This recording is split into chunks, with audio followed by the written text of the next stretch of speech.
There's the common misconception about people working 9 to 5, like they don't know what they're doing, like they're mentally enslaved in their jobs and they don't want to achieve financial freedom. Simply because of one reason, most of them can't land that job. Why don't you land the job, go for an interview, apply for a job, get it, and you tell the employer I can't work for you, then you come out to me and tell me that you can work in 9 to 5. Starting up as a 9 to 5 is the best thing that can happen to you as an entrepreneur. In fact, your first startup before every other startup should be working in 9 to 5. I didn't start my entrepreneurial journey with a 9 to 5 because I started at a very young age, but when I really wanted to get shit done properly, I started with a 9 to 5, and presently I still run 2 9 to 5s. Bear in mind now, when choosing a 9 to 5, choose a 9 to 5, then you know that it's going to align with your dream, it's going to align with that thing you want to do in the future. First reason will have to be financials. You know, I preach consistency, and there's nothing more exciting than receiving that monthly rub on your account. Like every 20 something to every month, you hear that tanta. It's amazing. And when you have that steady flow of financials coming into your account, there is going to be reduced stress on your business.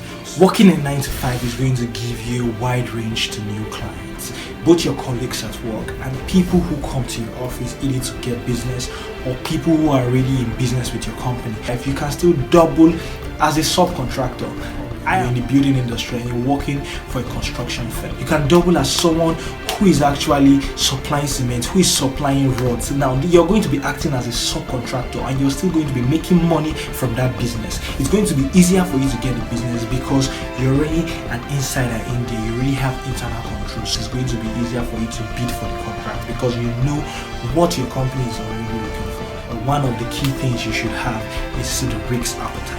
And if you have a 9 to 5, your risk appetite is going to be this high because you have something to fall back to. You have a salary that is going to wedge you in case you're having a fall. What's the worst that can happen? I fall back to my monthly salary when I start up again. So you're going to have a very large risk appetite up here. Your guts are going to be thick and strong because you learn from your 9 to 5 how they started, why they are still up right now. When you're there, you're going to learn experience. Because the probability that you're going to face the same challenges is evident. You're going to learn managerial skills firsthand. You're going to know departments that are very important, departments that are key, and departments that are fundamental.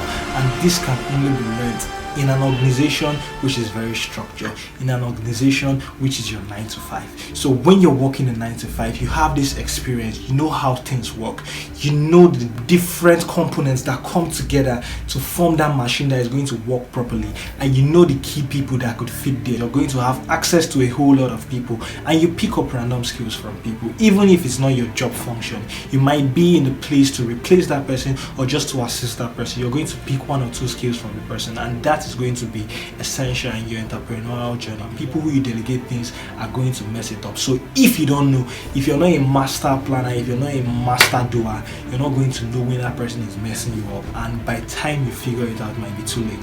So you need to learn how to check those things, and these are random skills you pick from your colleagues.